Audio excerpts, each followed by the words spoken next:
Olá, Deus abençoe a sua vida. Vamos para mais uma aula da nossa formação teológica. Quero abençoar a vida de você, aluno, você que está nesse curso buscando essa formação teológica. Quero abençoar você também que tem fome pelo conhecimento, fome e esse desejo de aprender mais. Então, Deus abençoe sua vida. Hoje a nossa aula é muito interessante. Eu quero falar sobre Deus e o mundo. Qual que é o objetivo dessa aula hoje? É explorar a relação de Deus como Criador com o mundo. E nós vamos explorar isso como? Através da criação. E quando a gente olha para a criação, você precisa entender que esse Deus que criou é o Deus também da providência, é o Deus dos milagres. E nós vamos trazer uma abordagem que também vai aprofundar sobre o problema do mal e do sofrimento, que é a dúvida de muitas pessoas, ok? E aí não tem como a gente falar desses assuntos sem dar destaque à soberania divina e os propósitos eternos do Senhor.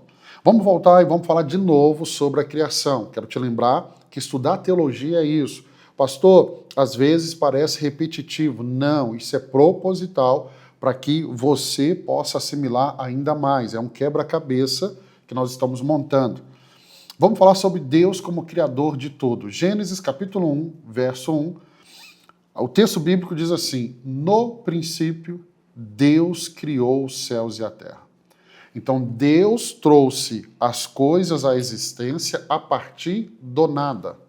A partir do nada. O único capaz de criar a partir do nada é Deus. É Deus. Então, isso demonstra o quê? Isso demonstra o seu poder, a sua sabedoria, o seu propósito. Porque tudo que Deus criou, Ele criou para um propósito. Deus, Ele não depende de nada externo para criar ou sustentar o universo.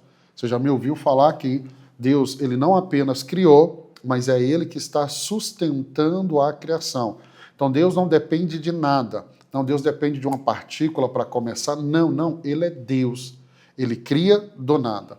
E quando olhamos para a criação, ela inclui o universo material e o espiritual. Gênesis capítulo 1 é tão claro, a criação de Deus, o universo material. Mas quando vamos olhar ao longo da Bíblia, vamos ver lá em Gênesis, logo no início, a criação do ser humano. E aí toca tanto o material e o espiritual. Quando o salmista fala dos anjos que foram criados, ele está falando de uma realidade espiritual. Agora, toda a criação de Deus e cada elemento foi criado com ordem, propósito e beleza. Vamos repetir? Foi criado com ordem, propósito e beleza. Então, se Deus criou, irmãos, tem uma ordem, tem um propósito e é essa beleza, onde o caráter do Criador é refletido na criação. Então, entenda, a obra de um artista revela muito do seu caráter, de quem ele é. Evangelho de João, capítulo 1, verso 3, diz assim: todas as coisas foram feitas por intermédio dele. Sem ele, nada do que existe teria sido feito. Então, todas as coisas foram feitas por intermédio dele. Já falamos desse texto. Evangelho de João, capítulo 1, está falando de Jesus Cristo, do Deus Filho, segunda pessoa da Trindade, que participa da criação. Ok? Então, Cristo, que é o Verbo, o Logos, desempenhou um papel ativo na criação.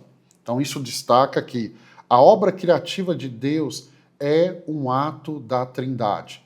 Deus Pai, Deus Filho e Deus Espírito Santo. Se você tiver dúvida, volte nas aulas anteriores, porque nós tratamos muito bem isso. Salmos 19:1. Os céus declaram a glória de Deus, o firmamento proclama a obra das suas mãos. Então, a criação testemunha a glória de Deus.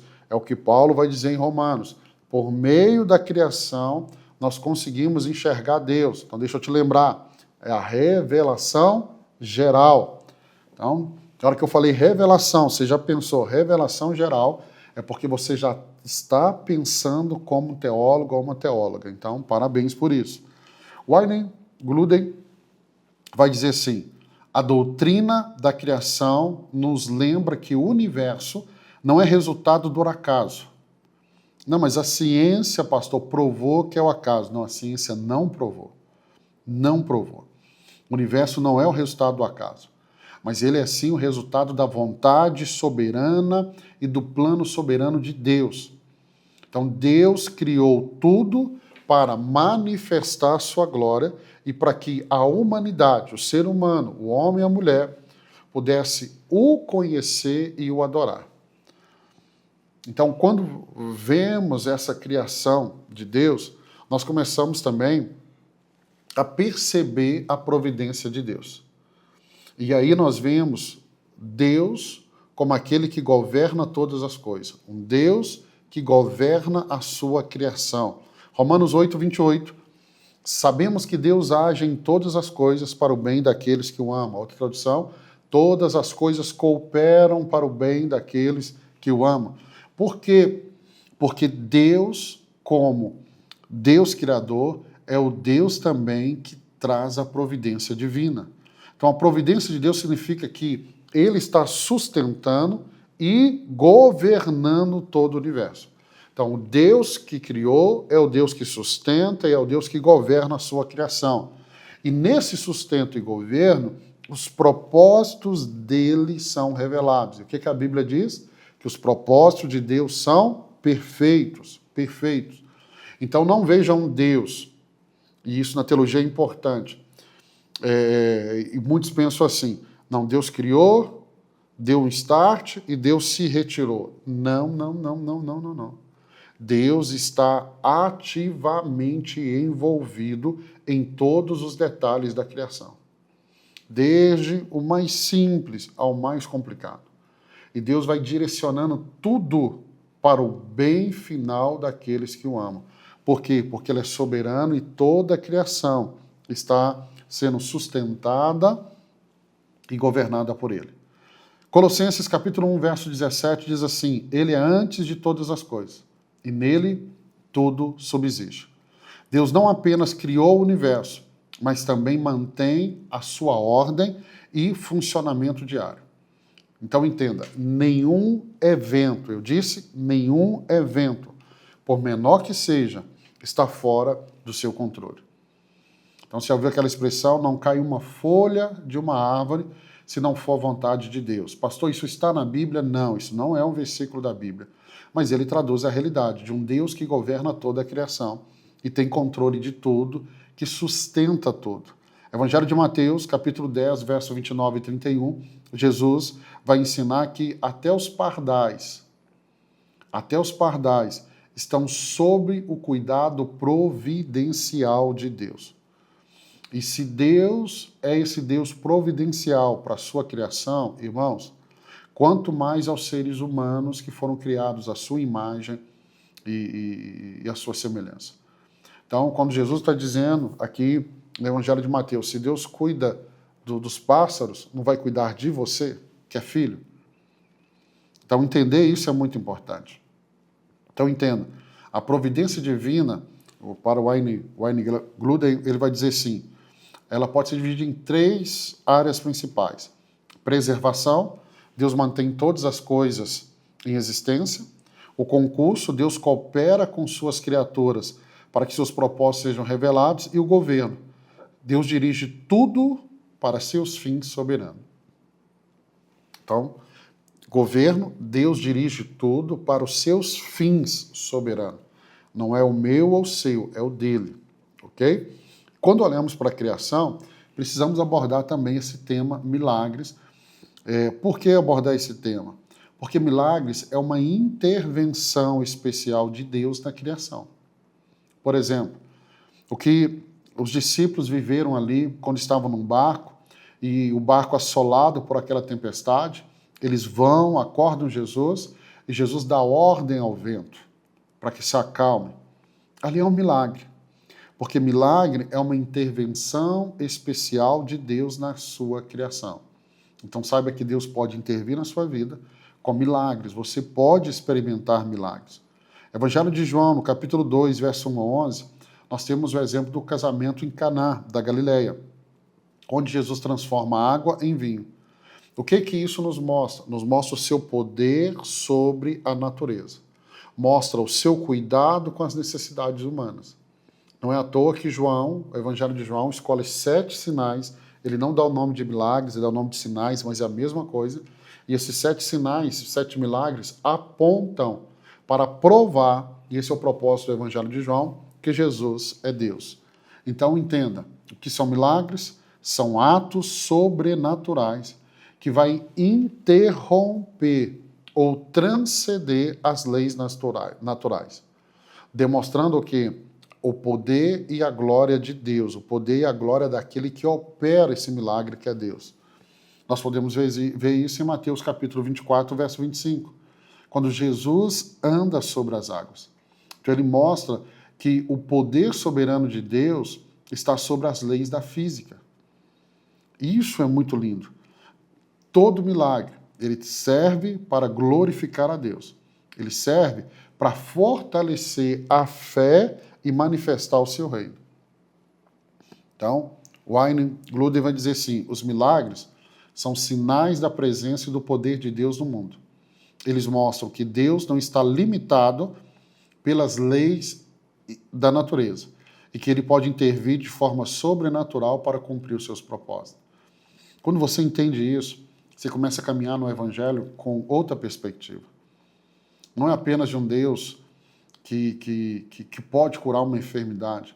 É um Deus que pode curar uma enfermidade que, aos olhos do médico, aos olhos do natural, é impossível de ser curado. Mas Deus vai lá e contradiz toda expectativa natural ou expectativa humana. Vamos lá caminhar para o final. E aí vem um ponto aqui muito importante, que é o problema do mal e do sofrimento. E a pergunta é, pastor, eu vi lá nos caráteres de Deus que Deus é soberano. E se Deus é soberano,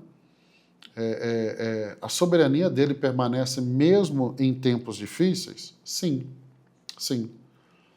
E aí você precisa entender sobre a realidade do mal e do sofrimento. Jó, capítulo 42, verso 2.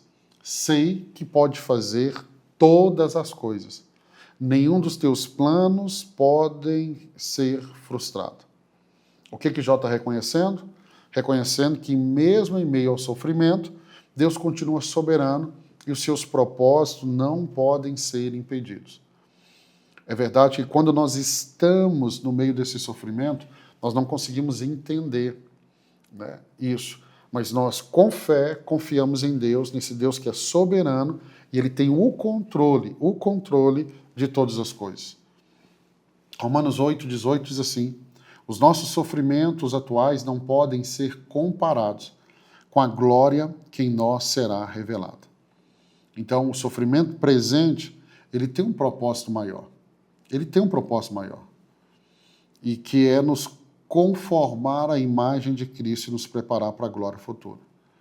Uma pergunta que as pessoas fazem, pastor, o mal existe? O mal existe? Vamos ver na sistemática de Grudem, vamos ver? Ele vai dizer que o mal moral e natural são consequências da queda. Então, entenda, quando Adão e Eva vão pecar, isso vai gerar um mal. Qual mal? Esse mal moral e esse mal natural. Por exemplo, do momento do pecado do homem, a terra começa a produzir espinhos e abrolhos. Não havia essa produção. Então, no momento do pecado, esse pecado moral, ele é transmitido para toda a humanidade. Então, nós nascemos no pecado, como diz o salmista, por causa do pecado de Adão. O pecado de Adão trouxe desordem ao mundo criado. E ele vai afetar toda a criação. Romanos 8, verso 20 ao 22 nos diz isso. A criação agora ela está sujeita ao pecado. Por quê? Por causa da desobediência de Adão e a desobediência de Eva. Se eu penso no mal, então eu tenho o mal moral e o mal natural, que são consequências do pecado. Pastor, se Adão e Eva não tivessem pecado, nós não teríamos esse mal moral e nesse mal natural. Agora, Agostinho, Santo Agostinho, um dos pais da igreja, vai dizer o seguinte, o mal não é uma substância criada. Ou seja, o mal não é uma substância que Deus criou. Então, quando ele fala que o mal não é uma substância criada, entenda, ele vai dizer que o mal é a ausência ou a corrupção do bem. Então, o que é o mal? Na visão de Santo Agostinho, a ausência do bem. O que é o mal? Para Santo Agostinho, a corrupção do bem. Aí podemos pegar o que Isaías fala de Lúcifer, Satanás, né? De como ele foi criado, de um querubim ungido, até o dia que foi encontrada iniquidade nele, ou seja, a corrupção do bem. E aí nós devemos entender que, assim como a escuridão é apenas a ausência de luz. Por isso que o mal não existe onde o bem de Deus está. O mal só existe onde o bem de Deus foi rejeitado. Por isso o chamado de Deus para proclamarmos o Evangelho, para sermos luz, para que esse mal não tome conta, para que o bem exerça ali o governo. E aí nós vamos entender que Deus, na sua soberania, ele permite o mal para trazer um bem maior. Guarde essa frase, Deus não precisa da desgraça para operar a graça. Mas na sua soberania, mesmo em momentos onde o mal é permitido, é para que um bem maior aconteça. Agora, tem muito mal que está acontecendo na vida das pessoas, não tem nada a ver com a vontade permissiva de Deus. Tem a ver com escolhas erradas, tem a ver com ignorância, tem a ver com uma semeadura errada, ok? Então vamos pegar como exemplo. O pecado humano permitiu que a graça de Deus fosse manifestada de uma forma plena por meio de Jesus Cristo. Então não esqueça, o mal, para Agostinho, é essa ausência do bem. Agora, o nosso Deus, ele é soberano sobre o mal. Por isso que Deus pode usar o mal para cumprir os seus propósitos eternos. Deus pode usar. Eu não estou te dizendo que Deus faz isso em todo momento. Talvez esse mal é fruto de uma semeadura minha que foi errada. Mas Deus, na sua soberania, pode usar essa situação para os seus propósitos eternos. Estão entendendo? E aí, Deus, ele transformou, por exemplo, a maior maldade da história, que foi a crucificação de Jesus, o inocente sendo crucificado, na maior demonstração de amor e redenção. Pastor, para mim que estou sofrendo, como que eu lido com o mal? Como é que eu lido com o sofrimento? Irmão, simples. Primeiro, confie na soberania de Deus. Porque se estivesse entrevistando você ali, no momento que Jesus estivesse crucificado, e você falasse com você, você concorda? Olha, você, o que você vê? Você vai falar assim, não faz sentido.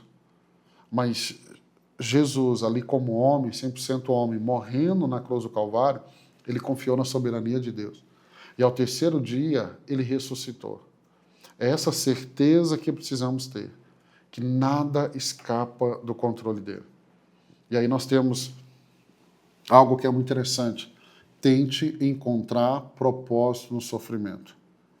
A gente chega até a arrepiar quando a pessoa fala assim, não, mas eu precisava passar por isso. Irmão, não é que você precisava.